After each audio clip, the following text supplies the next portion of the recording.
Merci à tous d'être présents pour cet événement qui pour nous est important, qui est un événement important à la fois pour le pôle et puis surtout qui est important pour nos membres, parce que vous allez le découvrir au travers des interventions donc, de Cyril Wadet, à qui je passerai la parole après que les financeurs publics aient pris la parole, au travers de la présentation de Guillaume Tremblay, également notre directeur technique. Vous verrez que cette plateforme, elle est d'abord faite pour nos membres.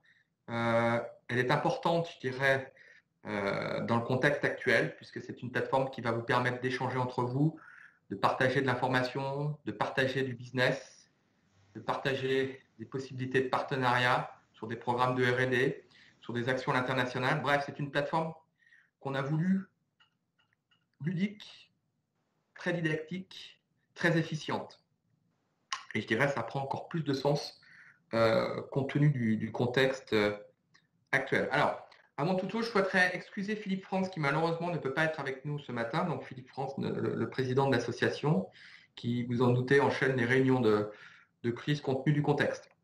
Je vais vous rappeler également, mais je pense que maintenant on en a tous l'habitude, quelques règles de bienséance pour qu'on puisse mener à bien, je dirais, cette heure et demie de présentation. Alors pensez bien à couper vos micros, ça c'est important. Évidemment, pour les personnes qui interviendront, ne pas oublier de les réouvrir. Pour faciliter le flux aussi, si vous avez peut-être quelques problèmes de connexion, si vous êtes en télétravail, n'oubliez pas de couper vos caméras. Ça facilitera effectivement la gestion des flux et puis votre accès aux différentes informations qui vous êtes présentées. Pour les gens qui sont avec nous par téléphone, et il y en a quelques-uns, je vous demanderai, et ça c'est important, si jamais vous avez un appel entrant,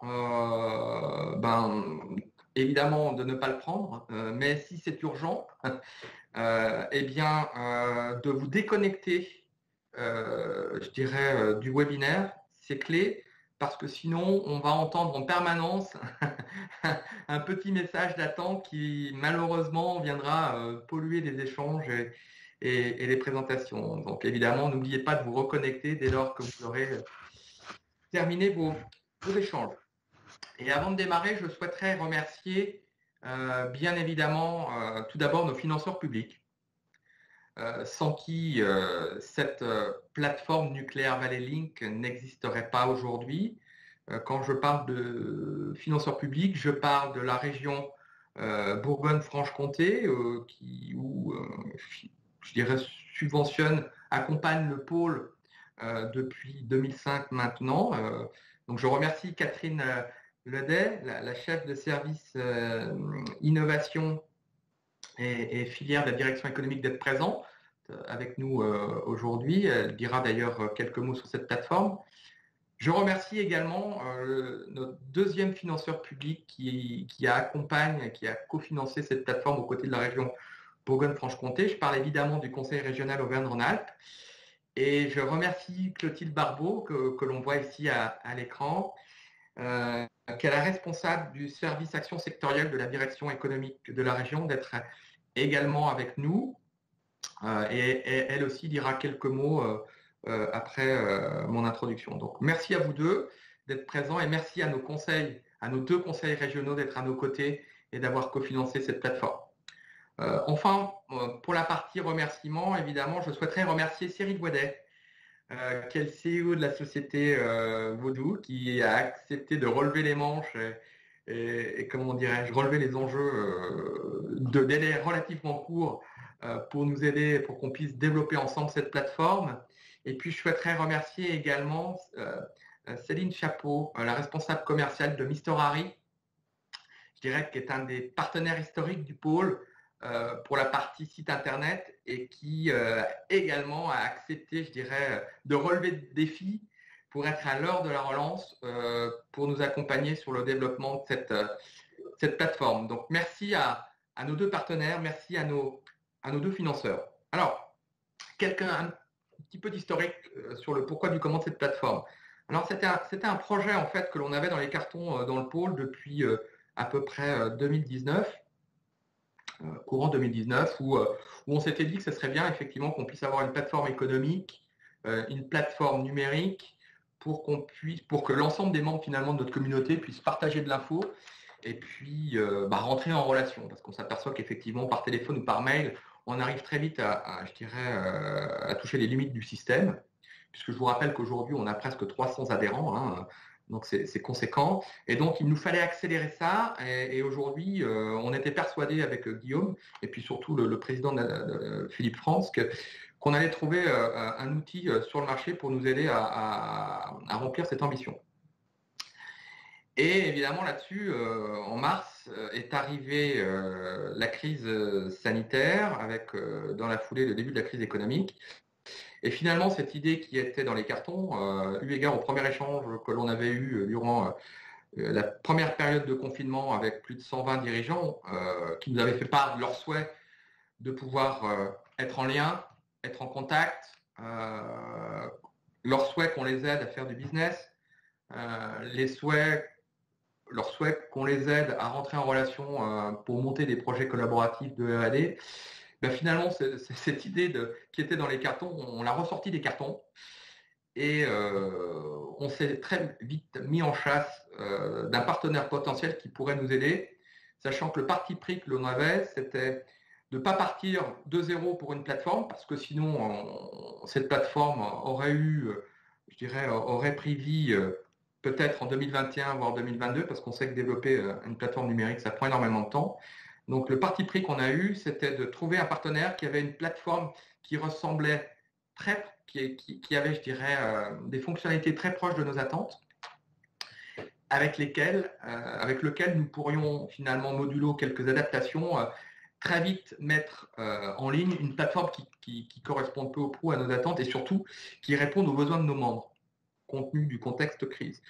Et ce partenaire, eh bien, on l'a trouvé en la matière, je dirais, au travers de la société Voodoo. Donc, je laisserai Cyril la présenter tout à l'heure. Donc, très vite avec Voodoo, on a très vite convergé et évidemment, naturellement, on a plugué à ce programme-là notre partenaire historique, je dirais, à site internet, la société Mister Harry. Donc, on a démarré les travaux pour vous donner un ordre d'idée.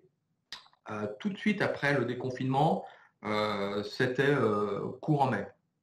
Voilà. Donc, très vite, on s'est mis en rapport. Alors, évidemment, on a commencé à échanger et très vite, cette idée-là, qui nous semblait nous pertinente, auquel on croyait dur comme fer, on l'a présentée à nos financeurs publics, donc à nos 2 conseils régionaux, lors du comité financeur du mois de juin.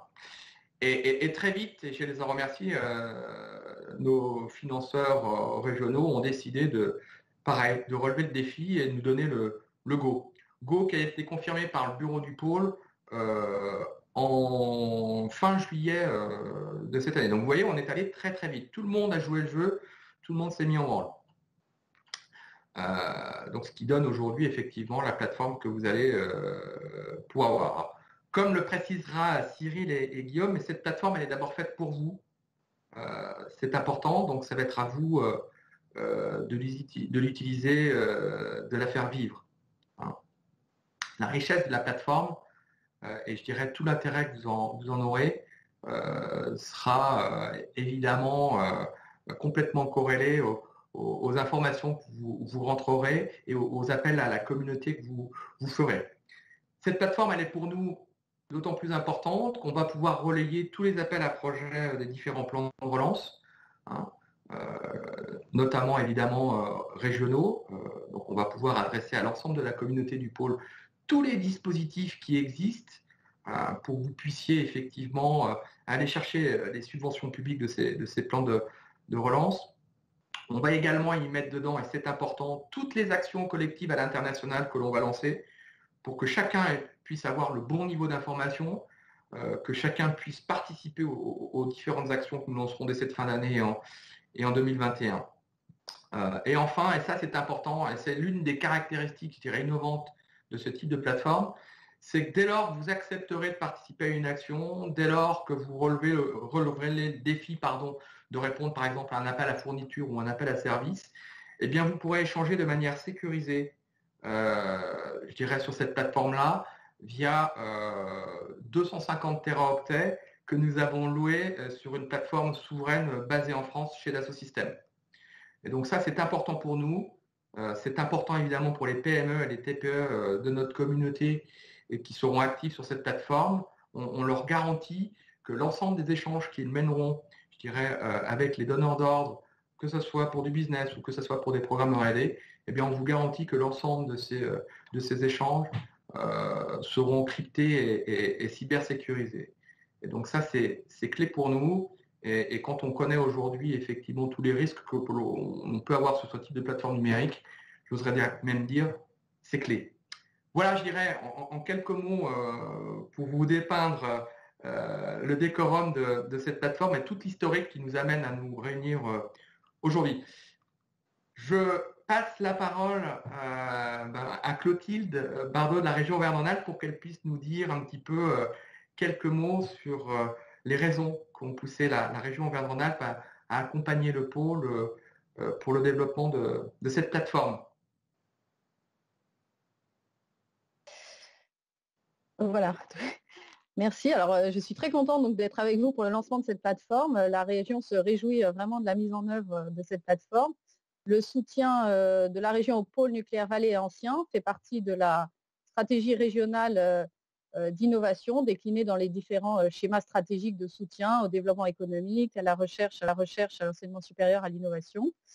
Le but de ce soutien de la région, c'est de contribuer à faire émerger des projets collaboratifs innovants dans le domaine d'excellence régionale de l'énergie.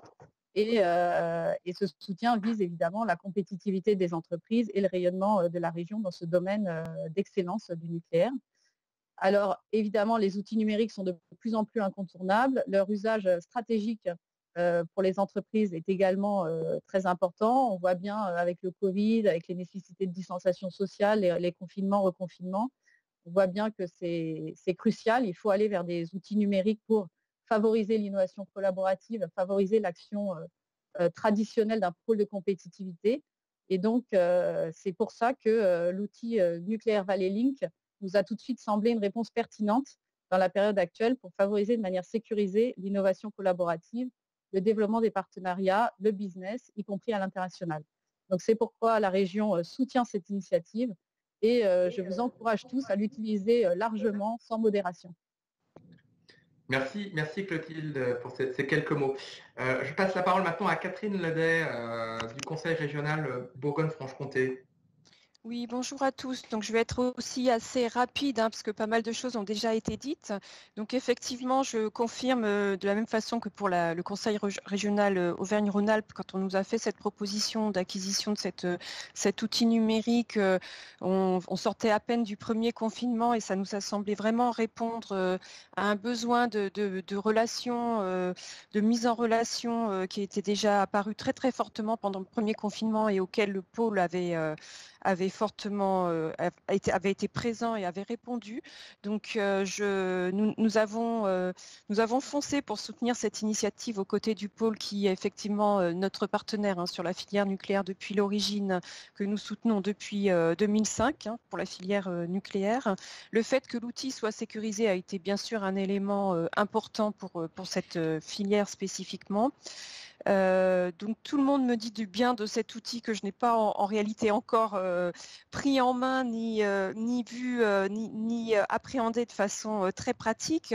Mais je précise qu'il est développé par une start-up soutenue par le Conseil régional, une start-up du Nord-Franche-Comté, soutenue par le Conseil régional de Bourgogne-Franche-Comté, qui développe déjà d'autres communautés, que ce soit sur Industrie du futur, sur le Grand Quart Nord-Est ou sur le territoire d'innovation du Nord-Franche-Comté, donc qui a déjà fait ses preuves et l'outil est éprouvé, on va dire. Donc effectivement, ce que je souhaite aussi dire, c'est que cette présentation, je vois qu'il y a plus de 50 personnes qui sont connectées aujourd'hui, me rend plutôt optimiste et j'espère qu'elle vous convaincra et on vous invite à vous approprier pleinement cet outil et à en faire un outil de partage d'informations, de détection de projets, de détection de partenariats et qui soit aussi un outil, même si l'outil ne fait pas tout, mais de stimulation de projets. Le pôle est à vos côtés pôle Nucléaire Vallée est à vos côtés pour stimuler ces projets d'innovation. Ça fait partie effectivement des projets qu'on soutient. Donc voilà, je vous invite vraiment à vous approprier cet outil. Et enfin, dernier point, comme Jean-François l'a indiqué, ce sera peut-être aussi le moyen de partager avec vous sur les différents plans de relance. Alors en Bourgogne-Franche-Comté, ça s'appelle plan d'accélération de l'investissement régional. Et je précise notamment dans ce cadre, puisqu'il a été voté le 9 octobre, qu'on a substantiellement réabondé notre fonds régional d'innovation. Donc voilà, on a ouvert, on vous donne des outils, on vous donne des moyens pour pouvoir accélérer voilà, ces projets d'innovation. Et voilà, vous n'avez plus qu'à vous les approprier, même si les circonstances sont quand même compliquées aujourd'hui. On espère pouvoir en sortir dans quelques mois. Et je sais que pendant la première période de confinement, les actions d'innovation, la dynamique d'innovation, les projets portés par les entreprises en termes d'innovation avaient été quand même relativement dynamiques. Ça avait aussi permis de finaliser des projets. Donc voilà, je suis plutôt optimiste aujourd'hui sur ce champ-là en tout cas. Donc je vous souhaite une bonne réunion et que la présentation vous soit stimulante et convaincante. Merci Catherine, merci Clotilde. Donc, quelques éléments, effectivement, grâce à ces 2 subventions régionales spécifiques plateformes, donc on a pu accélérer sur le développement et surtout, et c'est important, c'est ce qui va nous permettre de la rendre accessible de manière gratuite, et j'insiste sur le mot de manière gratuite, à l'ensemble des adhérents de Nucléaire Vallée pour toute l'année 2021. Donc ça, c'est une contribution forte du pôle, parce que vous imaginez bien que tout ceci a un coût. Évidemment, rien n'est gratuit aujourd'hui. Et donc, le bureau de votre association a décidé, compte tenu du contexte crise, et crise avec un S, sanitaire, économique, environnemental, le bureau de l'association a décidé que le pôle se devait, je dirais, de vous la rendre accessible de manière gratuite pour que, je dirais, l'aspect financier ne soit plus pas une question compte tenu du contexte de crise. Voilà, j'en terminerai l'introduction avec ces quelques mots et je passe la parole à Cyril et puis ensuite à Guillaume. À toi Cyril. Merci beaucoup Jean-François. Donc bonjour à tous, je suis donc Cyril Voidet. Je suis le directeur de Voodoo. Donc tout d'abord ravi d'être avec vous aujourd'hui. Je tiens à remercier aussi Jean-François et Guillaume pour leur confiance dès le départ sur le projet et aussi toute l'équipe Nucléaire Vallée ainsi que celle de Mister Harry pour le travail qu'on a réalisé en réel partenariat. Ça nous a permis d'aller vite et de pouvoir arriver à la présentation du jour dans de très bonnes conditions. Et j'en profite aussi pour remercier la région Bourgogne-Franche-Comté qui nous soutient depuis le départ sur ce beau projet. Jean-François, il me semble qu'on va fonctionner en 2 temps concernant Voodoo. Une première présentation de l'entreprise que je vais faire et qui va prendre quelques minutes. Et ensuite, on va passer la parole à Pierre Liévaux, qui est un de mes collègues chez Voodoo et qui est en charge justement du projet Nucléaire Valley Link. On fonctionne bien dans ce sens-là ? Absolument. Merci beaucoup. Alors, je vais vous partager mon écran parce que j'ai une présentation. Est-ce que vous voyez la présentation ? Oui, c'est parfait. Ok. En plein écran aussi. Parfait. Très bien. Donc, quelques mots sur Voodoo pour commencer. Comme Catherine Ledel l'a précisé tout à l'heure, nous sommes une start-up qui a bientôt 2 ans. Dont le projet est né chez un industriel qui s'appelle Delfingen, qui est une ETI basée dans le Doubs, en Franche-Comté, et qui est dans l'activité automobile et réalise des protections de câbles électriques pour les voitures. Alors l'idée de départ était très simple, c'est qu'on souhaitait avancer sur différents projets innovants, la création du Delfingen Lab, de la Delfingen Academy par exemple, et le passage aussi à l'industrie 4.0. Et pour faire avancer ces projets rapidement, on s'est rapproché en fait d'entreprises locales, d'ETI, de PME, de start-up aussi, mais aussi d'universités d'écoles et de tiers-lieux. Et à partir de là, on s'est rendu compte qu'on avait une capacité de travail en commun qui était formidable. Et donc est venue l'idée de créer en fait et de s'appuyer sur des écosystèmes comme Nuclear Valley est un très bel écosystème pour faciliter en fait la connexion des entreprises et de d'autres organisations telles que je les ai mentionnées tout à l'heure pour faire avancer, accélérer les projets et ça en mutualisant les compétences et les ressources.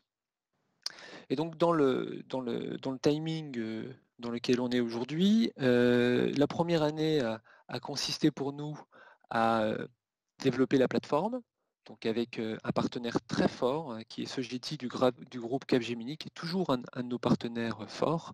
Donc on a l'appui de Capgemini pour tout ce qui est architecture de la plateforme, sécurisation des données.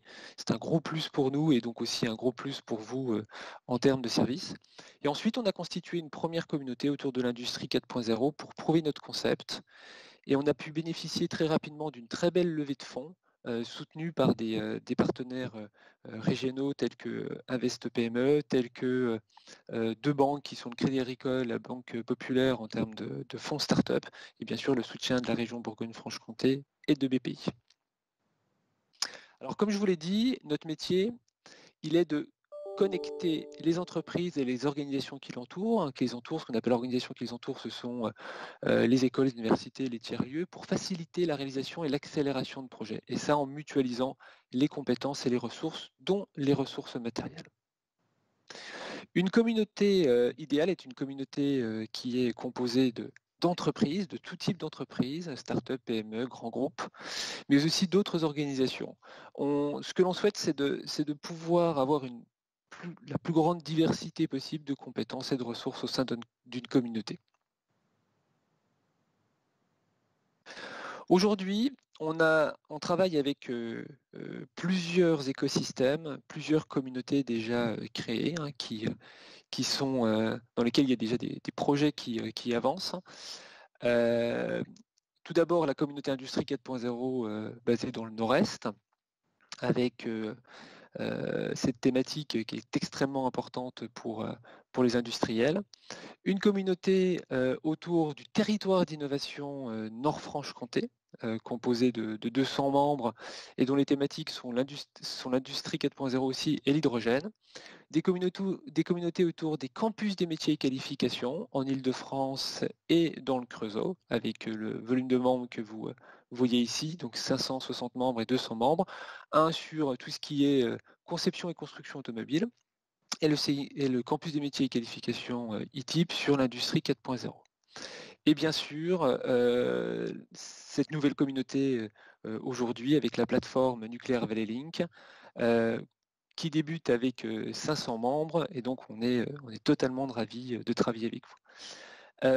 Par la suite, très rapidement, d'autres communautés vont arriver, entre autres, on en est à peu près sûr maintenant avec le pôle véhicule du futur et des communautés hydrogène, et un agrandissement du réseau de territoires d'innovation. Et donc très rapidement dans les prochains mois. Notre objectif est de pouvoir créer et de faciliter justement la connexion au sein de ces écosystèmes. Alors notre solution, en fait, elle est composée de deux parties. Tout d'abord la plateforme, sur laquelle on reviendra dans le détail avec Pierre tout à l'heure, qui va vous faire une démonstration rapide. Plateforme qui donne en fait un ensemble d'outils pour collaborer entre entreprises, que ce soit pour s'informer, accéder à de l'information grâce à la veille collaborative, mais aussi pour trouver les bonnes compétences et les ressources grâce à la capacité d'appel à. Je vais pouvoir faire des appels à compétences, des appels à ressources en déposant des projets, et grâce aussi à l'annuaire de compétences qui permet de connecter et d'accéder aux organisations, aux profils, aux utilisateurs qui composent les communautés. On donne aussi accès à des espaces collaboratifs. Pour chaque appel, on peut se retrouver dans un environnement totalement sécurisé, hébergé en France, permettant de collaborer, des équivalents, si vous voulez, d'un Teams ou d'un Slack, par exemple, qui donne l'accès à un ensemble d'outils sécurisés qui permettent de collaborer ensemble. Et ensuite, une boîte à outils juridique qui permet d'avancer aussi en toute confiance. Notre autre partie d'activité est tout ce qui concerne la gestion de projet et l'animation de communauté.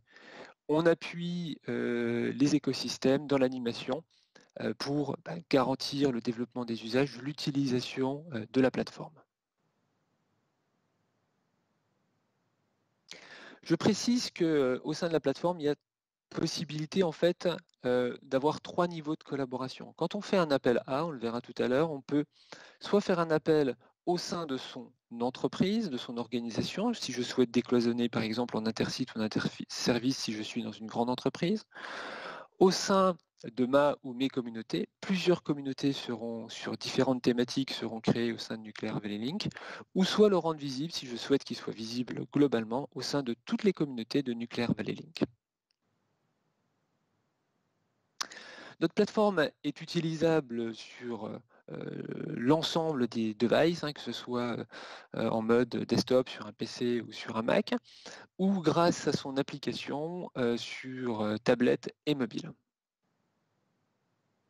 Un focus rapide sur les espaces collaboratifs, c'est un élément très important pour pouvoir garantir une collaboration en toute sécurité. L'infrastructure utilisée pour les espaces collaboratifs est hébergée en France chez un hébergeur qui s'appelle Outscale, qui est une filiale du groupe Dassault. Et cette infrastructure est certifiée par l'ANSSI. On a fait un énorme travail de personnalisation grâce à la collaboration avec les équipes de Nuclear Valley sur la plateforme Nuclear Valley Link. Cette personnalisation concerne d'abord la charte graphique pour se retrouver dans un environnement commun. On a aussi travaillé sur, vous le verrez, sur le référentiel de compétences pour qu'il corresponde pleinement à votre activité, ainsi que sur les secteurs d'activité associés. Et on a créé aussi de nouveaux types de projets d'appel A qui correspondent pleinement à votre activité au sein de Nuclear Valley. Voilà, donc pour nous connaître un peu mieux, vous pouvez nous retrouver sur sur les réseaux sociaux, sur LinkedIn, sur Twitter, et bien sûr, allez voir aussi notre chaîne YouTube qui présente en fait des vidéos de la plateforme. Voilà, j'en ai terminé pour la partie présentation de la solution. Et si Jean-François, ça te convient, on va passer sur la partie démonstration présentée par Pierre. C'est parfait. Merci Cyril. C'était un plaisir. Ça roule. Alors, je vais pouvoir vous présenter. Donc, je vais juste partager mon écran et vous me dites si c'est bon pour vous quand vous voyez mon écran. C'est bon pour nous, Pierre. Oui, super, bon, merci. Bon. Parfait. Alors donc moi je vais vous faire une visite guidée de la plateforme à travers un scénario cliquable. Donc cette démonstration, elle va vous permettre donc de bien comprendre la puissance de la plateforme et ce que vraiment elle va pouvoir vous apporter. Alors juste petite remarque, cette démonstration elle est disponible depuis la page de présentation du projet et bien sûr en fait on vous redonnera tous les liens nécessaires à la fin de cette réunion pour que vous puissiez en fait vous-même vous le rejouer ou si éventuellement vous voulez le partager et le présenter la plateforme en fait à d'autres personnes. Donc pour la première connexion, vous allez avoir en fait une courte séquence qui va vous permettre de pouvoir compléter votre profil et puis notamment compléter vos compétences et vos centres d'intérêt. Alors juste pour bien comprendre la différence entre ces deux notions, je vais vous donner un exemple très simple, celui d'un responsable maintenance qui est intéressé par la réalité augmentée dans le cadre de ses interventions. Donc ces compétences, ça va être effectivement tout ce qui va toucher à la maintenance. Par contre, ces centres d'intérêt, ça va être tout ce qui sera en rapport avec la réalité augmentée. C'est vraiment en fait deux notions fondamentales qui sont à bien compléter pour que justement les rapprochements qui seront ensuite effectués à l'intérieur de la plateforme soient pertinents et que l'expérience justement de Nuclear Valley Link soit optimale. Alors ensuite, en arrivant sur la page d'accueil, cette page d'accueil va se décomposer donc en deux zones. Donc une première zone où vous allez avoir donc justement une suggestion d'appel à collaboration en fonction des informations que vous allez avoir renseignées dans votre profil. Et ensuite, une veille collaborative qui va permettre justement de partager des articles et des actualités pertinents sur le thème de votre communauté, ainsi que de pouvoir mettre en avant des appels ou des événements qui peuvent avoir lieu en fait à l'intérieur ou à l'extérieur de la communauté. Alors surtout, n'hésitez pas à aller la consulter régulièrement parce que cette veille va être mise à jour fréquemment. Ça peut être par exemple quand vous avez quelques minutes devant vous depuis votre smartphone, excusez-moi. Ensuite, vous avez donc accès à différents menus qui vont vous permettre d'accéder aux différentes fonctionnalités de la plateforme, à la gestion de votre profil et également à l'annuaire utilisateur de la plateforme. Maintenant, on va pouvoir voir comment, grâce à la plateforme, vous allez justement pouvoir collaborer. Et donc, ça passe par les appels à contribution. Donc, ces appels, en fait, vont vous permettre de faire appel aux autres membres de la plateforme selon vos besoins. Donc, un appel se crée très simplement en 3 étapes. Tout d'abord, vous donnez un nom explicite à votre appel, ainsi qu'une date de début et une date de fin. Donc, bien entendu, vous pouvez très bien anticiper et déclarer un appel avant la date de commencement, le temps, par exemple, de pouvoir constituer votre équipe. Ensuite, comme on a vu tout à l'heure, cet appel, vous allez pouvoir lui donner une visibilité. Donc, soit uniquement au sein de votre organisation, soit sinon au sein de votre ou vos communautés. Mais ça, donc Guillaume vous donnera plus de précision justement sur ce concept de communauté quand il prendra la parole. Soit sinon, vous pouvez tout simplement en fait rendre accessible votre appel à contribution à l'ensemble des membres de la plateforme.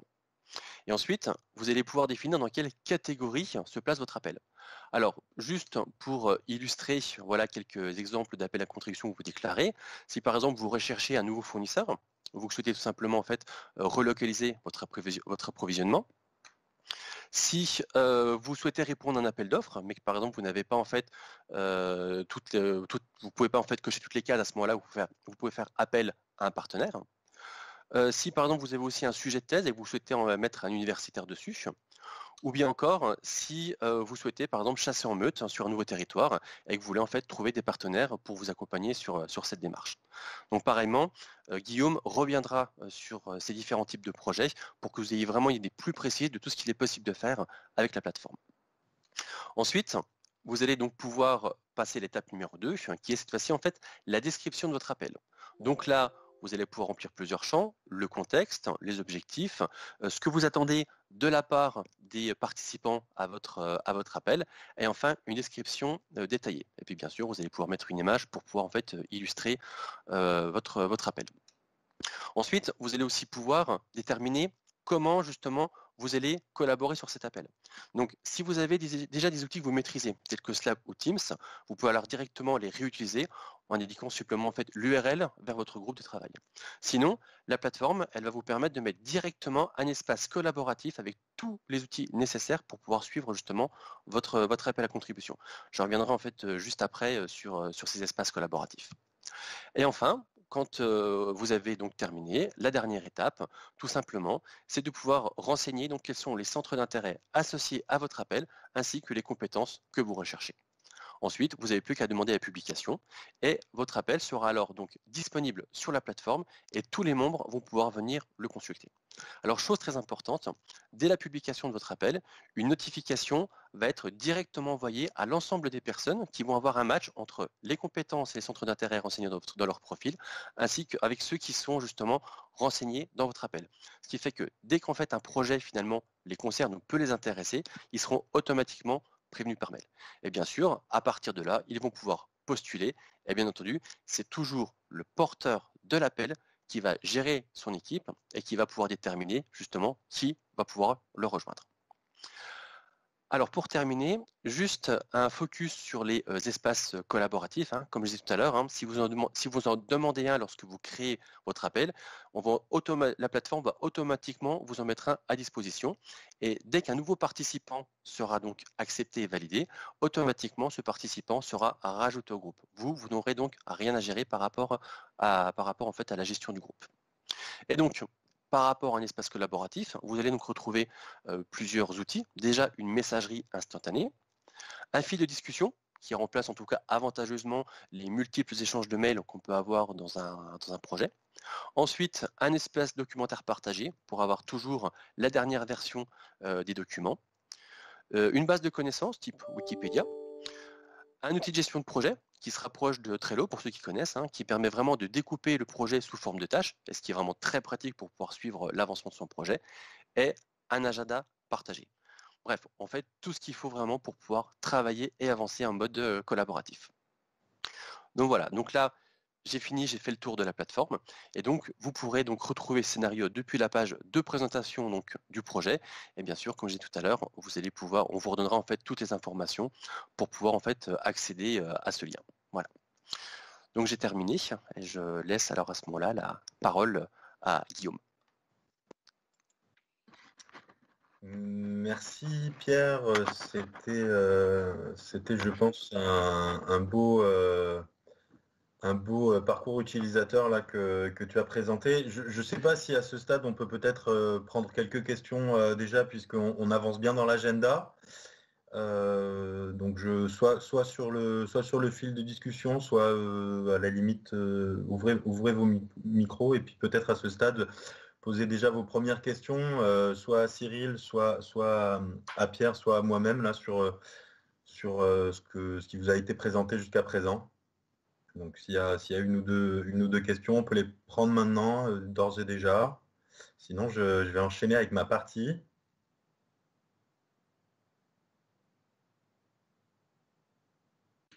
Oui, bonjour. Bonjour. Vous m'entendez ? On vous entend bien? Super. Julien Blanchard chez Mécanique et Services à côté de Beaune. Est-ce qu'on pourrait développer l'aspect chassé en meute? Alors, on peut développer l'aspect chassé en meute. Je m'attacherai à m'y arrêter là, parce que j'ai un slide où je vais essayer de présenter un peu plus le champ des possibles. Et du coup, je vous propose de passer un tout petit moment sur ce sujet à ce moment-là. Ouais. Ok, super. Bah, je vous remercie. Ah, je vous en prie.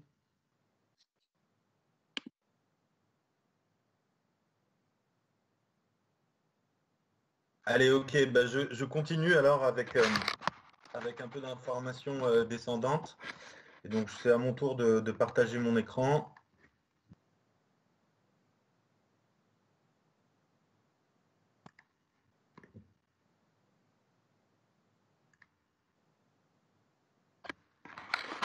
Alors, faites-moi signe si d'aventure il y a des problèmes d'affichage. Non, c'est bon pour l'instant, Guillaume. Ok, donc moi je voulais vous. Donc on a vu l'outil générique présenté par Cyril. On a vu le parcours utilisateur tel que nous l'avons pensé pour essayer d'être à vos côtés pour dynamiser un peu vos activités. Il y a quelqu'un qui prend la main sur mon partage. Alors je vais me fâcher. Hop, je reprends la main. Est-ce que c'est bon?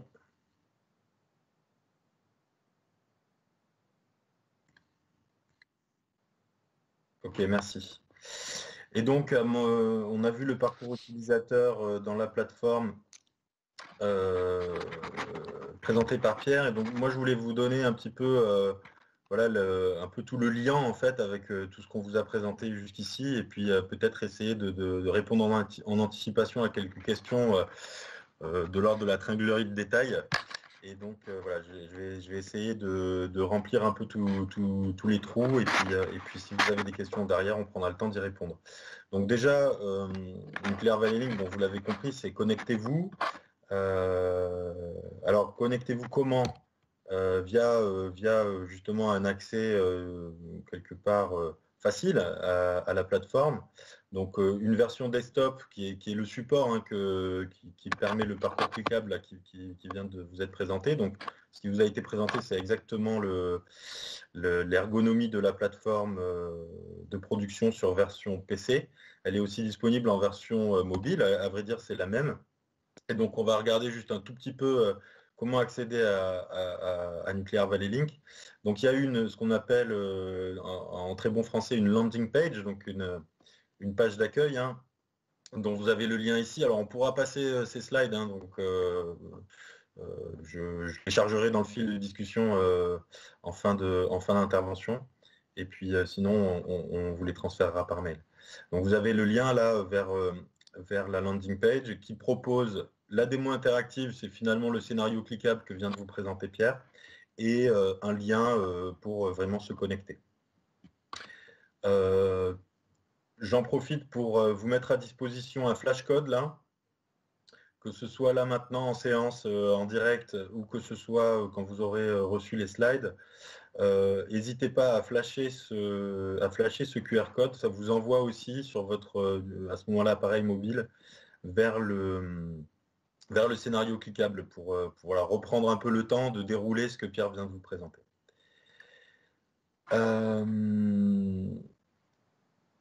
Sur plateforme Android ou sur plateforme iOS, on va le voir dans le slide d'après. Donc, vous pouvez accéder sous un format très sympathique, bien sûr mise en forme pour vos écrans smartphones à la plateforme. En fait, tout simplement, lors des 3 premières connexions en fait, à la plateforme, au travers d'un appareil mobile, vous sera proposé l'option de poser en fait le raccourci d'application de la plateforme dans votre mobile. Donc voilà, c'est vraiment très très simple. Il faut taper l'adresse de la plateforme et hop, à la première connexion, est-ce que vous souhaitez ajouter Nuclear Valley Link sur l'écran d'accueil de votre téléphone? Oui. Donc ça, c'est la version Android. Sur la version iOS, c'est très légèrement différent. Il faut en fait partager le raccourci application, hein. Donc voilà le mini synopsis pour monter ça sur iOS. Voilà, j'en dis pas plus à ce stade. Alors on a des moyens matériels pour y accéder, et puis après il faut avoir une licence, il faut avoir un jeton. Alors Jean-François en a déjà parlé. Et grâce au soutien de nos financeurs en particulier, nous pouvons aménager à l'année 1 un accès gratuit pour l'ensemble des organisations membres du pôle. Au travers de quoi? Au travers de un petit nombre de licences gratuites qui sont attribuées à chacun des référents des organisations, d'une part, et puis pour les structures plus grosses, on attribuera une deuxième licence gratuite. Quelle est la logique derrière? C'est tout simplement que plus la structure est grosse, plus les sujets sont en général organisationnellement segmentés. Et comme vous verrez dans la plateforme qu'on peut faire de la techno, de la R&D, du business, mais aussi aménager les compétences et les formations. Voilà, dans les grandes structures, c'est en général pas les mêmes personnes qui s'en occupent. Donc on donne une deuxième licence gratuite. Bien sûr, il y a un effet de proportionnalité eu égard au niveau de cotisation, hein, des structures, pour être clair au montant des adhésions. Et puis qui a aussi un accès gratuit? Des ambassadeurs qui ont été recrutés depuis le 8 octobre, pour certains même un peu avant, et qui nous ont aidés à commencer à charger la plateforme et à vraiment attester de l'ergonomie de son utilisation. Donc voilà, d'une manière ou d'une autre, nous nous attacherons à vous fournir un accès gratuit à la plateforme, à minima via les référents d'organisation qui représentent vos organisations au sein du pôle. Et ensuite, tout utilisateur qui a une licence, au travers d'une licence que nous devons monétiser. Bien sûr pour assurer une partie du coût, hein, de la plateforme, du coût de fonctionnement, mais aussi les temps passés de modération et d'animation de communauté, qui sont des tâches surnuméraires, hein, par rapport aux capacités du pôle aujourd'hui. Et en particulier, pour vous donner un ordre de grandeur, on estime pour 1 millier d'utilisateurs à peu près un temps plein pour faire l'animation de communauté, la modération de la plateforme. Et donc, nous monétisons des packs sur un principe d'engagement année, hein, un pack de 10 licences qui revient finalement à 18 € la licence par mois. Donc voilà, comment nous souhaitons finalement ouvrir la plateforme à notre communauté. Alors, processus de base et puis qu'est-ce qu'on espère pouvoir vous fournir un peu comme création de valeur là au travers de cette plateforme de service. Alors les 3 processus de base, bon, vous les avez compris, je vais synthétiser en 3 flèches. Se tenir au courant, hein, donc ça c'est la veille et puis c'est être informé des contributions qui pop-up dans la communauté. C'est soi-même rendre visibles ses besoins ou demander à contribuer sur les besoins de la communauté. Et le 3e flèche processus, c'est rentrer dans le dur et collaborer dans un espace crypté sécurisé, comme on vous l'a déjà bien expliqué. Donc, le cœur du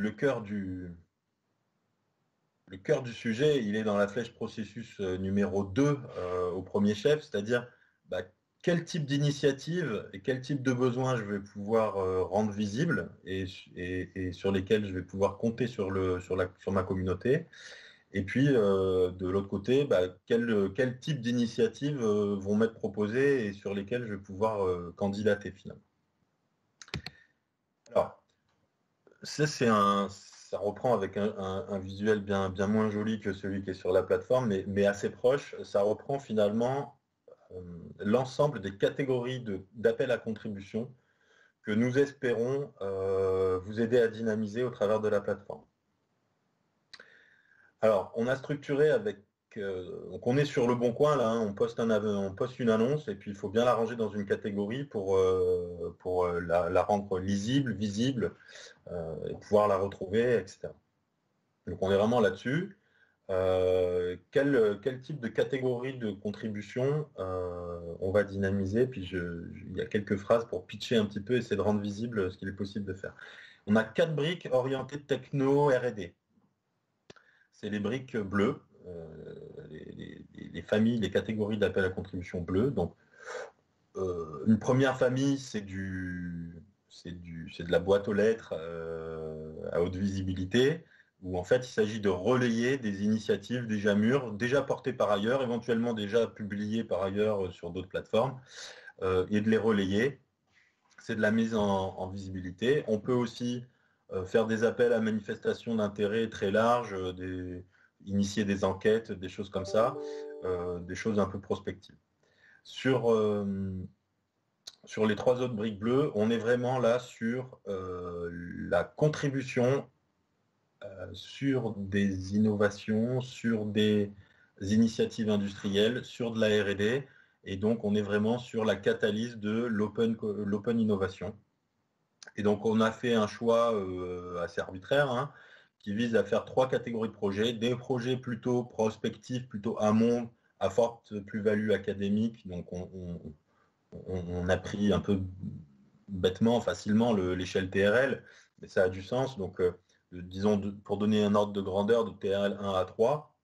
Donc là, il va s'agir de construire, de valoriser et d'accélérer le lien avec l'industrie. Et on imagine bien que dans ces projets, dans les consortiums qui seront créés, catalysés au travers des appels à contribution dans cette famille-là, on aura aussi une forte contribution des acteurs universitaires et académiques, bien entendu.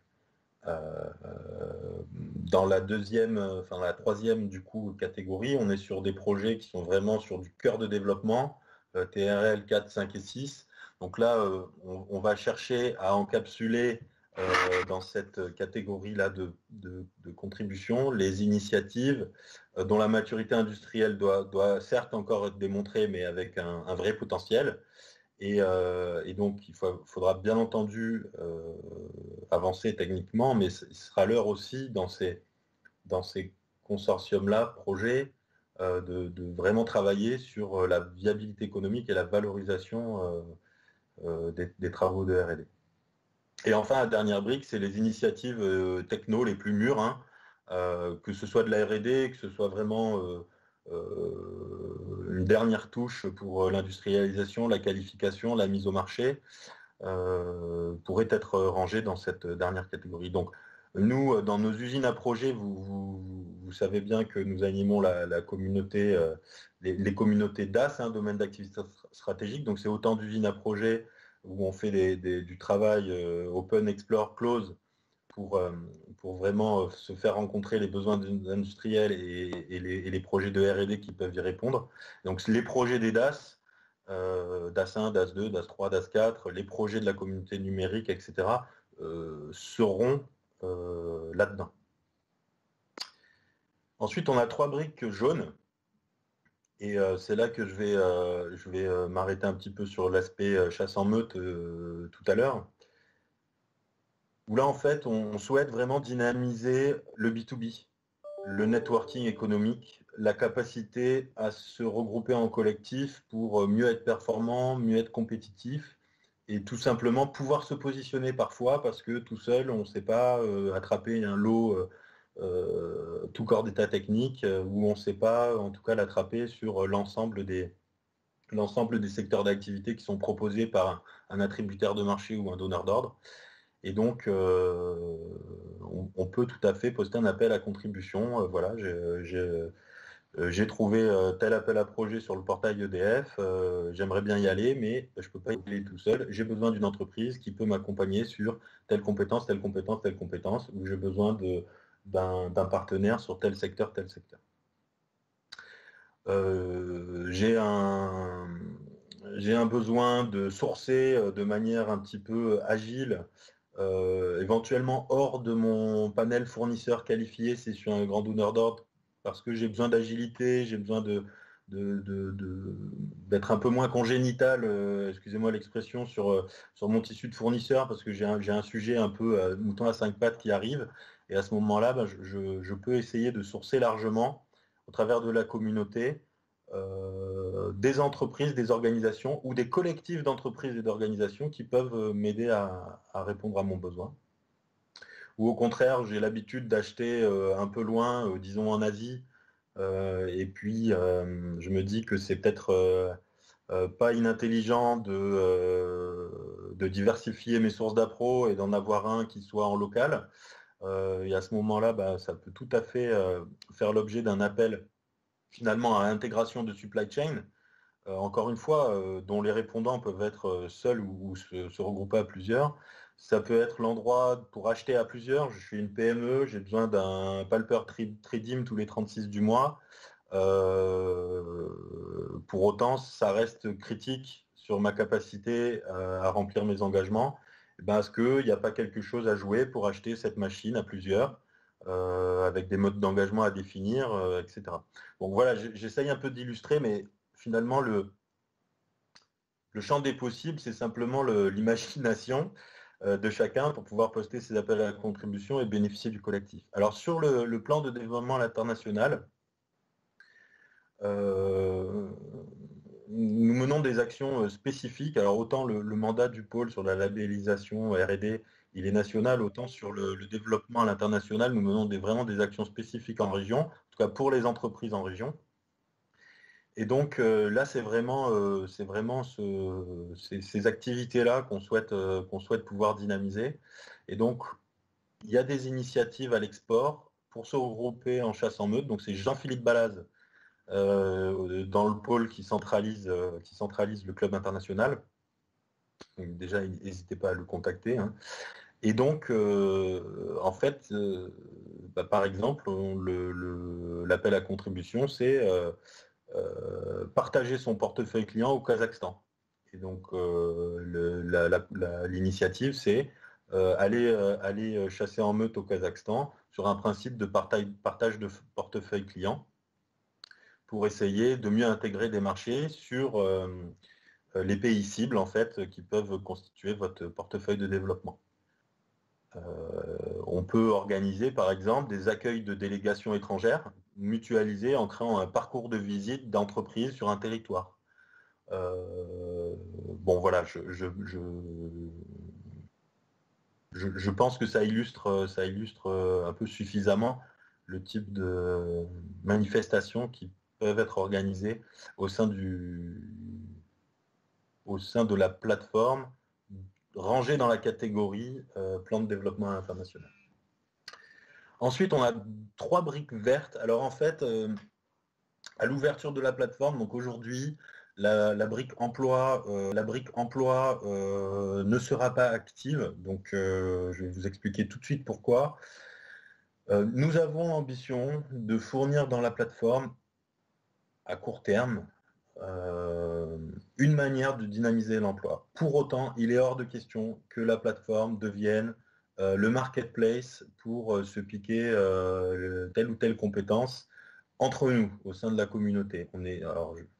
Que ça se fasse ou que ça se fasse pas, c'est pas au pôle de l'organiser. Pour autant, il y a quand même certains sujets, dans certains métiers critiques, où il faut vraiment mettre tout en œuvre pour dynamiser l'emploi, donc mettre les bons profils sur les bonnes positions. Donc on est encore en train de mûrir cette catégorie-là, donc elle n'est pas ouverte tant que, ne serait-ce que déontologiquement, on ne s'est pas fait une religion sur le sujet, mais on a vraiment cette ambition, et donc on va continuer. Ouais, ouais, j'attaque une réunion à 11h, mais tu veux qu'on échange? On a un micro ouvert là. Alors j'ai une réunion de 14h. Merci. Donc je reviens sur les deux autres catégories de contributions qu'on souhaite dynamiser. Donc formation initiale. Donc là il s'agit si vous êtes un industriel, une entreprise, par exemple de relayer vos besoins en thèse, en offre de stage qui sont en train de mûrir, de offres de contrats d'apprentissage, etc. Pour les organismes de formation initiale, publiez vos appels sur, par exemple, la co-construction de parcours. Postez vos appels à contribution pour recruter des intervenants industriels dans un master, dans une formation très technique. Ou rendez visibles vos jeunes diplômés ou vos apprentis en postant un appel à contribution, par exemple, qui pourrait relayer une CVTech de diplômé de l'année, par exemple. Sur compétences et formations, donc là, on est plus sur la formation continue et le maintien des compétences. Donc là, c'est pareil, je pense que vous commencez à avoir la bonne gymnastique de type de contribution qui pourrait être dynamisée là-dedans. Publiez vos appels spécifiques en lien avec vos métiers critiques. Voilà, moi, je trouve pas, j'ai besoin de gens qui savent faire ça en sortie d'école. Je le prends dans tous les sens, mais j'ai pas un cursus de formation pile poil. Donc, je fais un appel à contribution auprès des organismes de formation, qu'ils soient publics ou privés, pour m'aider à construire un parcours collaboratif qui permet de vraiment avoir le profil rêvé dont j'ai besoin dans mon activité. Donc c'est un peu ce que je disais là, initier des collaborations, construire des parcours neufs. Partager du temps d'experts aussi. Partager du temps d'experts. On a des experts dans la filière de très haut niveau partout dans chacune de vos organisations. Tous ne sont pas tout le temps employés au maximum de leur niveau d'expertise pour l'ensemble de leur temps passé. On peut dire ça comme ça.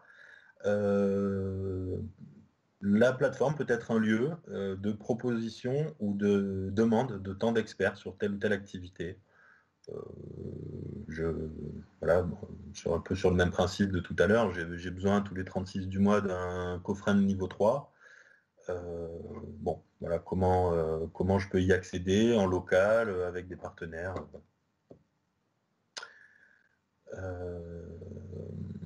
Et ensuite, on a une dernière brique intéressante. Bon, il y a la brique autre. Je pense que il faut faire exprès de ranger dans la catégorie autre. En tout cas, on espère qu'on l'a suffisamment bien réfléchi pour que ce soit pas le cas. Et donc, il y a une catégorie autre. Et puis, il y a une catégorie initiative solidaire. Alors là, pour illustrer un petit peu, par exemple, le DFR&D, quand on a présenté en centrale le DFR&D, la plateforme, une des réactions, ça a été de dire, par exemple, s'il y avait une catégorie qui permettait de le faire, nous, on ne serait pas contre commencer à instruire la possibilité de faire du partage de brevets qui dorment dans nos tiroirs à brevets, que pour X ou Y raison, le DFR&D ne souhaite pas valoriser en centrale, mais pour autant, c'est dommage de les rendre caduques en laissant le temps passer, alors que ça pourrait faire tout à fait, finalement, des jours heureux pour une entreprise qui pourrait se charger de valoriser la propriété intellectuelle accrochée à tel ou tel brevet. Et donc, pourquoi pas les mettre à disposition ou les partager, alors avec des notes d'engagement, bien sûr, à discuter à chaque fois. Mais donc, voilà, ça pourrait être tout à fait le type d'initiative qui serait poussée là-dedans. Orano en centrale aussi, côté direction technique, direction R&D, qui dit moi tous les ans, finalement je me sépare de quand même une grande quantité de matériel de pointe pour des sommes intrinsèques là, conséquentes. Pourquoi pas essayer de passer dans une logique un peu plus vertueuse de re-commerce, de location, de prêt, voire de don de matériel. Et donc finalement sur un principe de dire voilà, Orano se sépare de telle bande test qui est intéressé quoi. Et puis après l'idée c'est justement de postuler, présenter son projet accroché à l'acquisition de ce matériel pour soi ou à plusieurs, encore une fois. Donc voilà un petit peu, voilà, j'ai passé beaucoup de temps sur ce slide là, mais comme le disait Pierre tout à l'heure, c'était important d'essayer de vraiment rendre visible le champ des possibles. Et donc on espère que ce sera suffisamment le cas au travers de la structure qu'on a imaginée. Alors, on a vu qu'on pouvait accéder en matériel, on a vu qu'il fallait des licences pour accéder, on a une bonne idée de tout ce qu'on peut y faire. Alors, qui est dans la plateforme? Donc, il y a des administrateurs qui sont côté pôle Nucléaire Vallée et qui sont côté Voodoo. En tout cas, pour tant que côté Nucléaire Vallée, nous ne sommes pas ceinture noire en administration, mais on y est presque. Il y a bien sûr du support technique, mais pour ce qui vous concerne, finalement, il y a 3 rôles très importants sur lesquels je souhaitais un peu m'appesantir. Il y a déjà les gestionnaires de communauté. Donc, c'est des méta-utilisateurs qui finalement ont un œil sur plusieurs sujets et par exemple un chargé de mission de R&D DAS1 comme Vincent Villaret qui est connecté par exemple, un chargé de mission DAS2 comme Claudia Roche, DAS3 comme Philippe Lefebvre, DAS4 comme Thierry Bouchera par exemple, Jean-Luc Lautier par exemple en tant que président de la commission numérique, Patricia aussi bien entendu, voilà, les présidents des bureaux des DAS aussi sont tout à fait attendus sur le rôle de gestionnaire de communauté. Et donc, qu'est-ce qu'ils vont faire? Ils vont animer des sous-groupes communautaires. Et donc là, je fais un peu le lien avec justement le niveau de visibilité dont parlaient Cyril et Pierre sur les communautés. Donc en fait, il y a 3 niveaux de visibilité sur un sujet. C'est soit il est visible simplement au sein de notre organisation, soit il est visible pour toute la communauté Nucléaire Vallée, ou soit on voudrait le rendre visible à quelque chose au milieu. Donc là, aujourd'hui, à l'ouverture, je vais revenir très rapidement aussi tout à l'heure sur les perspectives, mais là, à l'ouverture, aujourd'hui, en fait, on n'a pas encore la notion de sous-communauté, tout simplement parce que il faut aussi un peu attendre de voir quelle est la population qui constitue le public de la plateforme. Donc, il faut atteindre un peu une masse critique d'utilisateurs. Mais très rapidement, on va mettre en place les sous-communautés et donc on pourra poster un appel à contribution au travers de une ou plusieurs sous-communautés et pas forcément à tout le monde. Donc ces sous-communautés, par exemple, ça pourra être la communauté DAS1, la communauté des contributeurs au campus des métiers et des qualifications, la communauté export, par exemple, la communauté du bassin de Belfort. Donc l'idée, c'est vraiment vous permettre de vous regrouper en sous-communautés sur un simple principe d'intérêt commun. Ok, donc le gestionnaire de communauté, il anime ces communautés, il aide à publier les appels à contribution, c'est-à-dire vous avez un sujet, vous ne savez pas trop comment le promouvoir au travers de la plateforme, donc le gestionnaire de communauté est là pour vous aider. Il va aussi modérer, on fait une modération 100% des contenus qui vont être publiés pour des raisons d'efficacité au premier ordre, c'est-à-dire être sûr que ce qui est posté, ça a du sens, c'est bien écrit, on comprend, et la capacité finalement à embarquer les foules est bien là, et finalement l'offre est bien rédigée. Et puis en termes de contenu, voilà, est-ce que déontologiquement, on est bien sur un appel à contribution qui colle à ce pourquoi un pôle de compétitivité est fait. L'exemple le plus évident, c'est s'assurer par exemple que la plateforme n'est pas détournée à des buts de démarchage commercial un peu trop agressif par exemple. Puisque finalement, vous comprenez bien que le pendant de vouloir la plateforme très, très inclusive, c'est qu'on peut aussi détourner un petit peu son utilisation, donc on va y veiller. On vous a parlé du moteur de match qui vous envoie des notifications en fonction des référentiels, on va y revenir aussi un tout petit peu. Bien sûr, le gestionnaire de communauté, lui, comme il a un œil sur ce qui se passe et les appels à contribution qui pop dans sa communauté, il vient faire son travail finalement comme dans la vraie vie, c'est-à-dire venir sourcer sur un sujet, rendre visible, appeler les gens, dire bah, il y a ce truc-là, est-ce que je pense que ça peut vraiment avoir du sens que vous contribuez, est-ce que tu ne veux pas te rapprocher de tel appel à contribution. Et puis enfin, il peut aider, si certains droits lui sont attribués, à administrer certains espaces cryptés avec les porteurs de projets. Deuxième rôle hyper important, le référent d'organisation. Alors déjà, il est important parce qu'il va avoir la première licence gratuite pour chacune de vos organisations. Il gère sur le site Nucléaire Vallée le référentiel des compétences et des secteurs d'activité de l'orga. Donc vous avez compris qu'il y a un moteur de match, donc il faut que cette gestion elle soit faite de manière bien circonstanciée. Après, il y a une API qui organise la synchronisation des référentiels. Donc le travail, il n'est pas à faire deux fois, une fois sur le site Nucléaire Vallée et puis une fois sur la plateforme. On est vraiment sur quelque chose qui va se synchroniser. Donc nous, on fait un travail là. Alors, quand je dis nous, je remercie beaucoup Tiffany et Laura dans le pôle. Là, on fait un travail de pré-remplissage des référentiels par rapport à ce qu'on connaît déjà des référentiels sur le site. Mais mon message pour tous les référents qui se reconnaissent, c'est vraiment de faire quand même un boulot, de bien regarder si le référentiel qui a été déclaré sur le site du pôle est vraiment le plus pertinent vis-à-vis de l'utilisation de la plateforme Nucléaire Vallée Link. Et donc le référent, il est aussi le point d'entrée pour le pôle pour l'attribution des licences dans son orga, qu'elles soient gratuites ou payantes. On dispose de métriques sur l'usage de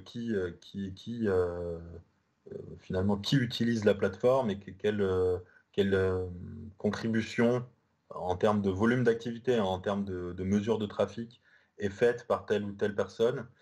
Et donc, on peut éventuellement fournir des éléments aussi aux référents pour dire c'est dommage, vous avez un pack de 10 licences, il y en a 3, ça bouge pas trop, il faudrait peut-être mieux les attribuer à des personnes qui ont des sujets plus vivaces ou qui ont des besoins plus immédiats dans votre organisation. Et puis enfin, il y a les utilisateurs, donc les gestionnaires et les référents sont aussi des utilisateurs, et puis il y a les autres. Donc l'utilisateur, lui, gère son propre référentiel d'intérêt et de compétences. Il accède à l'ensemble des services, bien sûr, qui vous ont été décrits là. Et puis surtout, il administre les contributions et les espaces qu'il a initiés. Donc voilà, sur les rôles.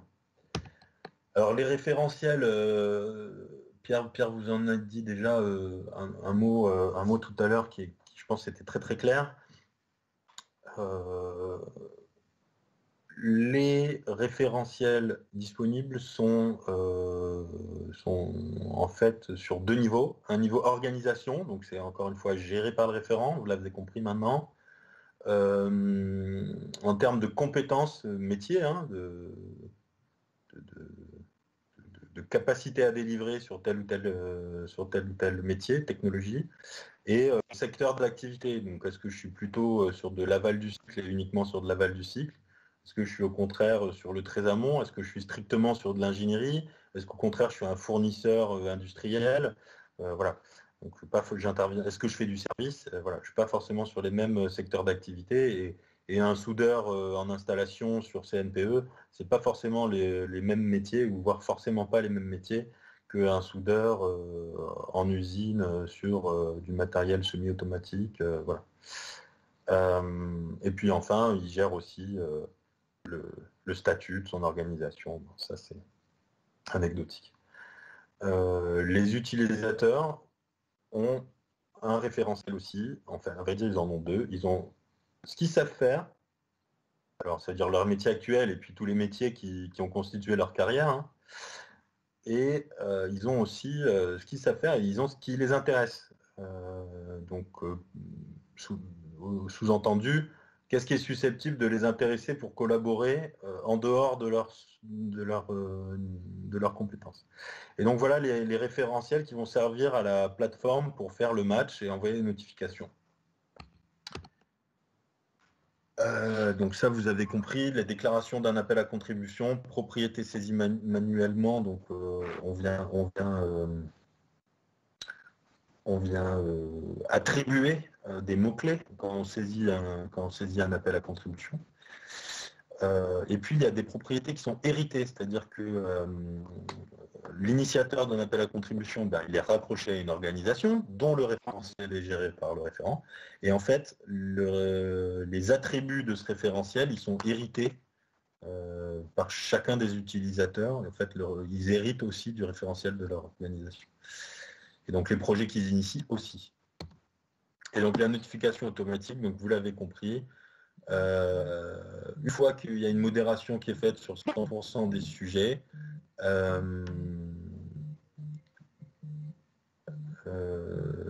la publication se fait et donc la plateforme va envoyer les notifications au référent s'il y a des compétences qui matchent avec le référentiel de l'organisation et à tous les utilisateurs qui ont un match soit dans leurs compétences, soit dans leur centre d'intérêt, indépendamment de l'organisation à laquelle ils appartiennent. Voilà, donc on espère avec ça, maximiser le taux de visibilité pertinent, qualifié des sujets, 2, pas arroser tout le monde avec tout et n'importe quoi non plus. Et puis après, on collabore dans les espaces sécurisés qu'on vous a décrits. Donc, je rappelle, hébergement, cryptage, et puis un espace de stockage aujourd'hui qui correspond à un besoin de collaboration, pas un besoin d'archivage, de plan de classement. Je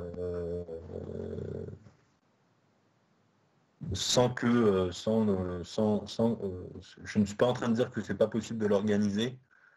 D'ailleurs, c'est un des axes de réflexion sur les développements de la plateforme. Mais là, à date, on est vraiment sur un volume de données, encore une fois, assez crypté. Donc, il y a aussi un sujet de bande passante, de capacité à faire. Donc, qui est vraiment dimensionné pour faire du collaboratif, pas pour faire du stockage en masse de gros fichiers, de l'archivage projet, etc. Alors la RGPD, bien entendu, on échange de données personnelles, vous l'avez bien vu dans la plateforme. Donc le principe chez Voodoo, et qu'on reprend à notre compte pour Nuclear Valley Link, donc Nuclear Valley et Voodoo ne souhaitent pas réduire en responsabilité en définissant précisément les données à caractère personnel traitées. Donc toute information se rapportant à une personne physique identifiée est donc une donnée à caractère personnel, et donc ces données sont gérées et protégées par Voodoo.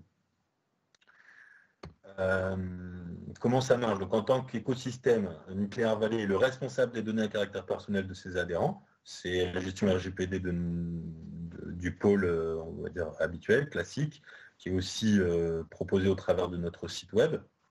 Lorsque vous versez ces données dans Nuclear Valley Link, cette responsabilité est aussi transférée à Voodoo. Donc, Nuclear Valley est considéré comme responsable de traitement pour les données échangées dans Nuclear Valley Link. Alors, cela implique que Nuclear Valley, dans son registre de traitement des données à caractère personnel, devra ouvrir un nouveau traitement qui sera relatif à la transmission de données à caractère personnel dans Nuclear Valley Link.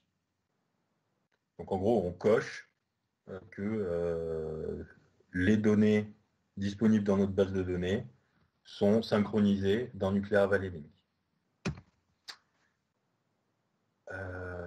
Donc finalement, une fois que vous avez votre accès dans Nuclear Valley Link, individuellement, vous pouvez aller dans votre profil et puis choisir de publier ou de ne pas publier telle ou telle information, adresse mail, numéro de portable, etc.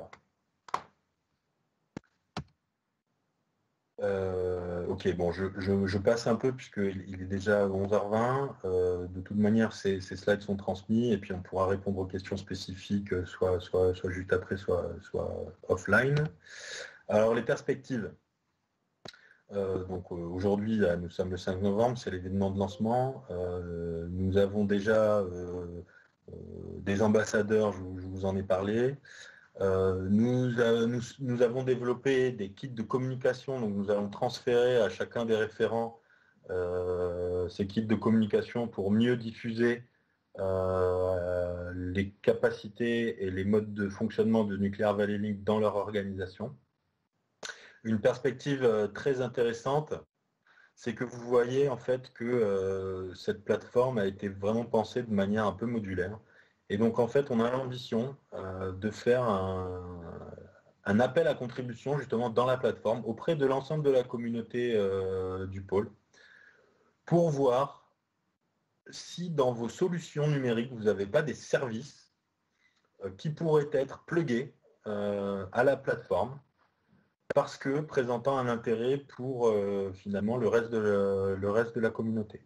Alors après, soit mise à disposition gratuitement, soit monétisée, ça c'est à discuter bien entendu au coup par coup, soit parce que c'est un service pérenne qui rend effectivement service, qui est mûr, et à ce moment-là, pourquoi pas l'embarquer en dur dans la plateforme, ou soit c'est un service qui est pas encore mûr et sur lequel on veut un peu tester l'appétence des industriels, et à ce moment-là, on pourrait le plugger en mode bac à sable. Donc, voilà, vous pourrez être concerné par cet appel à projet, cet appel à contribution qu'on va dynamiser dans la plateforme et qui vise finalement à faire évoluer la plateforme avec d'autres services. Alors les développements en cours sur la base, les sous-communautés, je vous en ai déjà bien parlé. On va développer plus loin la partie internationale dans le sens de on trouve que c'est important de pouvoir avoir dans les référentiels des organisations 3 niveaux en fait géographiques. Le premier niveau géographique, celui-là il existe déjà, c'est où est-ce que je suis resté, ma raison sociale en France. Mais le deuxième niveau géographique sur lequel il sera intéressant de pouvoir filtrer, c'est quels sont les pays dans lesquels je suis actif, je distribue, j'ai des partenaires, donc déjà implantés. Et le troisième niveau, ce serait quels sont mes pays cibles de développement dans lesquels je cherche justement à m'implanter et sur lesquels je peux avoir besoin de support ou de relais. Donc voilà un peu pour l'international ce qu'on va continuer de développer. Aujourd'hui, nous sommes sur une instance indépendante de Voodoo qui s'appelle Nuclear Valley Link, eu égard en particulier au caractère régalien de nos activités nucléaires, mais aussi pour un petit peu voir un peu le type de données qui s'échangent, etc. Puis en discussion avec ANSSI et DGSI, on va progressivement regarder dans quelle mesure tisser des liens vers d'autres communautés. Alors les communautés Voodoo qui vous ont été déjà présentées sur l'automobile, sur l'industrie 4.0, etc. Mais pourquoi pas vers d'autres types de plateformes. Donc ça, on va très rapidement y réfléchir pour faire du transverse filière. L'ouverture du module emploi, encore une fois, dès qu'on sera mûr sur le sujet. Continuer à bien challenger la granulométrie du moteur de match. Et puis, la mise en place d'un lab communautaire / marketplace, où en fait l'idée pour nous ce serait de vous offrir un catalogue communautaire numérique qui soit autant finalement d'espaces commerciaux, d'espaces promotionnels, pour justement vous permettre de pousser la mise en visibilité de produits, services et solutions. Et enfin, dans les perspectives au niveau filière, donc au niveau JFEN cette fois-ci, il y a bien entendu un grand programme de plateforme d'échange filière qui s'appelle Genesis. Donc nous sommes vraiment et très tôt dans le projet, nous avons été en discussion pour bien s'assurer, premièrement, que notre initiative Nuclear Valley Link n'est pas en compétition avec ce que fait Genesis au niveau filière, mais au contraire peut s'inscrire dans quelque chose qui pourrait être un jour complètement complémentaire de ce qui est prévu au titre de Genesis et de la commission numérique. Donc voilà, on va essayer de travailler de plus en plus main dans la main pour être bien sûr d'être complémentaire et surtout pas en compétition. Voilà ce que je voulais vous dire sur les perspectives. Et puis on arrive au bout. Donc les attendus. Donc maintenant, donc vous l'imaginez ou vous l'imaginez pas, mais juste trois écueils principaux que vous l'utilisiez pas cette plateforme. Donc là, comme j'écris, cela échappe au pôle. Défaut de masse critique.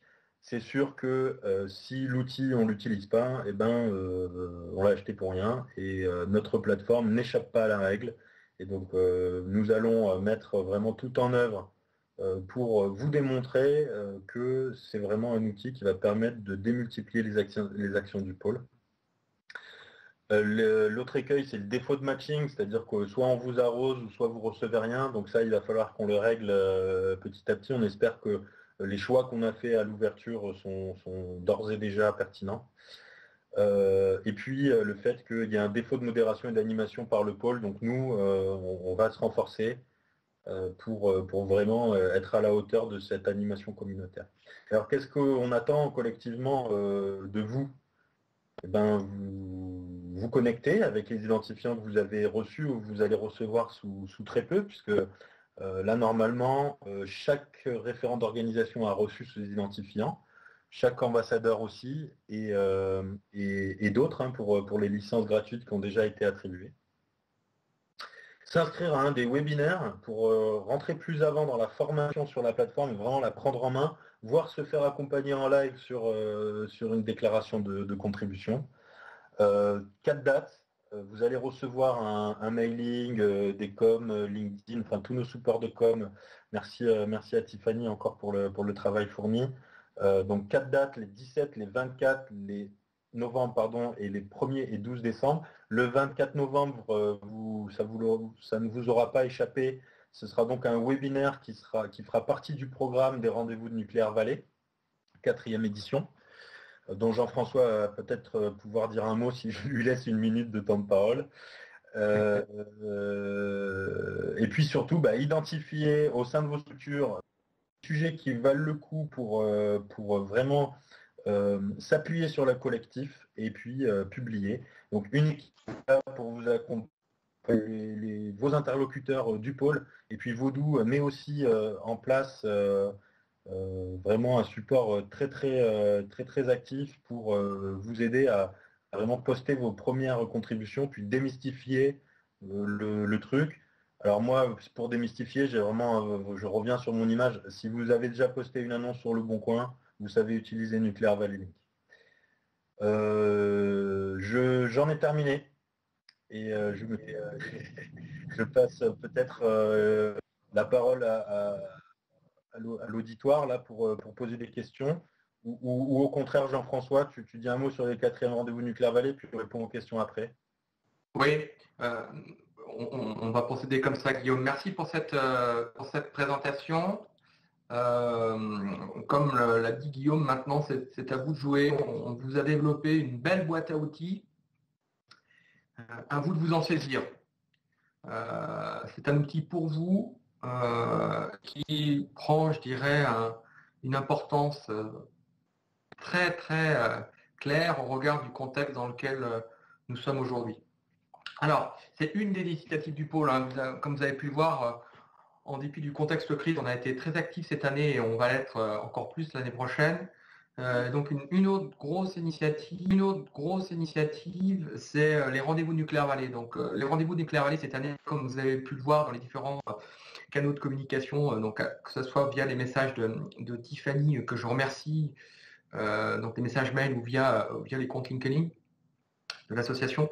Donc se dérouleront cette année en dématérialisé, hein, bien évidemment, du 24 novembre au 27 novembre. Donc on sera sur 4 jours, ce qui est inédit, je dirais, pour le pôle. Pourquoi 4 jours? Parce qu'on va avoir cette année une masse importante d'acheteurs. On aura plus de 80 acheteurs nationaux et internationaux qui sont en train, je dirais, de s'inscrire à l'heure où je vous parle sur la plateforme. Et donc l'ambition que l'on a, c'est effectivement on faisait 4 à 500 rendez-vous B2B par rendez-vous Nuclear Valley. Cette année, on veut tripler, voire quadrupler ce nombre de rendez-vous. Et donc, ceci explique le fait qu'on fasse ça sur 4 jours. Donc, inscrivez-vous vite parce que, comme toujours, les premiers arrivés seront les premiers servis. Et à l'image de la plateforme, et c'est encore une des contributions de plus du pôle dans ce contexte crise, l'inscription sera gratuite pour les membres de l'association. Donc, tous les coûts sont pris, je dirais, en charge par le pôle. Alors, ces quatrièmes rendez-vous seront d'autant plus importants que cette année, au-delà des 4 jours B2B, ils seront centrés sur la relance économique. Et nous aurons 2 jours d'atelier avec des personnalités, puisque nous aurons donc le 24 novembre à 9h, 2 représentants de l'État. Donc, nous aurons Aurélien Louis, qui est le sous-directeur au ministère de la Transition écologique pour le nucléaire, qui, avec Franck Terrier de Bercy, qui est le numéro 3 de la DGE, viendront présenter le volet nucléaire du plan de relance de l'État, hein, puisque je vous rappelle que nous avons un volet nucléaire de 470 millions d'euros, avec un certain nombre de dispositifs qui vous concernent directement et donc qui viendront vous présenter donc, le 24 à 9h. On aura ensuite Bernard Salat, qui est membre du COMEX d'EDF, qui est surtout le président de la commission numérique de la filière nucléaire française, enfin, président de la commission R&D, innovation de la filière nucléaire française. Donc Bernard sera avec nous et en réponse finalement aux dispositifs qui seront présentés par l'État, viendra présenter les premiers projets, programmes R&D que la filière lancera eu égard aux dispositifs qui nous sont proposés. On aura également une intervention de Jean-Claude Lagrange, le vice-président de la région Bourgogne-Franche-Comté. Donc ça sera le 24 novembre à 14h. Donc Jean-Claude viendra présenter les éléments du plan de relance qui, je dirais, concernent les entreprises de ce territoire. Donc ça, c'est aussi important puisque nos financeurs mettent beaucoup d'argent, hein, vous l'avez vu, sur la table pour vous aider. Il y a énormément de dispositifs. Donc nous, ce qu'on souhaite effectivement, c'est que sur ces 2 journées, vous ayez, au travers d'ateliers ou d'interventions directes des financeurs, un aperçu de tout ce que vous pouvez aller chercher. Et enfin, on aura le 25 au matin à 9h une intervention de Laurent Wauquiez qui viendra répondre à des questions d'entreprise sur justement quels sont les dispositifs qui l'on concerne et surtout comment faire pour aller chercher ces aides publiques pour vous aider à embaucher des jeunes, pour vous aider à accroître, je dirais, votre activité ou pour vous aider à finalement aller chercher le petit bout d'argent public qui vous manque pour lancer un projet d'innovation, un projet de R&D pour que vous puissiez faire croître votre activité. Donc ce sont des rendez-vous importants, on attend beaucoup de monde. On n'a jamais fait ça dans le pôle, c'est très clair. 4 jours, on aura probablement plus de 2000 rendez-vous B2B, il n'y aura jamais autant d'acheteurs. Donc inscrivez-vous, et encore une fois, comme pour la plateforme, hein, on fait ça pour vous. On fait ça pour vous aider. Nous, on est persuadés que, je dirais, la sortie de crise se fera de manière collective au service de chacune des entreprises. La solution, elle ne peut être collective, c'est le parti pris, c'est notre parti pris. Et pour ça, on met en œuvre tous les dispositifs, tous les outils dont nous avons à disposition pour vous aider dans cette situation. Donc, inscrivez-vous à nos rendez-vous Nuclear Valley, à vos rendez-vous Nuclear Valley. Utilisez la plateforme, utilisez cette formidable boîte à outils qui va vous aider à faire du business, qui va vous aider à trouver les bonnes compétences, à former vos collaborateurs, à rentrer je dirais, en résonance avec des organismes de formation, des laboratoires publics, des entreprises comme EDF, Orano, qui sont prêts à vous mettre à disposition des brevets, du matériel. Inscrivez-vous sur cette plateforme. Si vous n'êtes pas inscrit, vous ne recevrez aucune demande, aucun appel. Donc, c'est à vous maintenant de jouer et on vous attend avec plaisir et on sera encore là sur 2021. Comptez sur nous. Merci à vous et à très vite sur les rendez-vous nucléaires Vallée. Je passe la main, Guillaume, s'il y a quelques questions. Oui, alors ce que je propose, c'est peut-être de clore formellement le webinaire. Et puis moi, je reste connecté là. Donc pour ceux et celles d'entre vous qui ont des questions, vous pouvez ouvrir votre micro ou alors poster sur le chat. Et puis je m'efforcerai de répondre aux questions.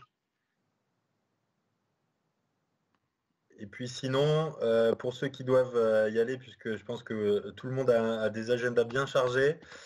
Merci de votre attention et puis une très belle journée et à très très vite en ligne. Cyril, si tu veux peut-être dire au revoir pour Voodoo. Oui, merci à tous. J'étais justement en train d'écrire. Merci Guillaume. Merci à vous tous. Voilà, on est ravis de travailler avec vous. Et notre équipe est prête à vous accompagner pour mener à bien l'ensemble des projets qui ont été présentés. À bientôt. À bientôt, merci Cyril.